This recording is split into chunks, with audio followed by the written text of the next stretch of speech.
All right, it's time to get back on our summer road trip, but unfortunately, we've hit a bumpy detour. So just hours ago, Governor Newsom signed a package of bills that pave the way for lawmakers, not California's Independent Redistricting Commission, to draw new congressional maps. Opponents call it a partisan power grab, abandoning Californian interests for more Democrat Party influence nationally. Supporters argue it's about fighting fire with fire, countering Republican gerrymandering in states like Texas. This is what happened before we actually got here.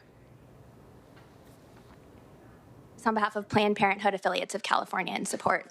Chair and members, Sandra Brewer on behalf of SEIU California in support. Good morning, Annalisa Quintero with Local 1000, proud UAW member in strong support. Don't know why unions are a part of this, but I'm just a union member and I strongly oppose this. You cannot preserve democracy by suspending it.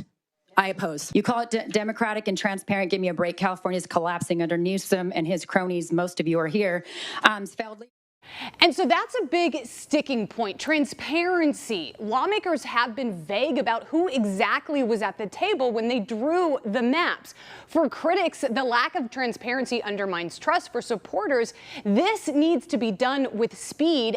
But ultimately, the voters will decide in November anyway. So what's at stake for the Valley? Well, things we talk about all the time: water, energy, schools. This special election would test whether those concerns will take a back seat, as new lines could tie the Valley to communities more closely with areas that have different priorities. So this stop on our legislative road trip isn't just about lines on a map. It's about whether Californians want to stick with the independent process, or do they want to take a partisan detour?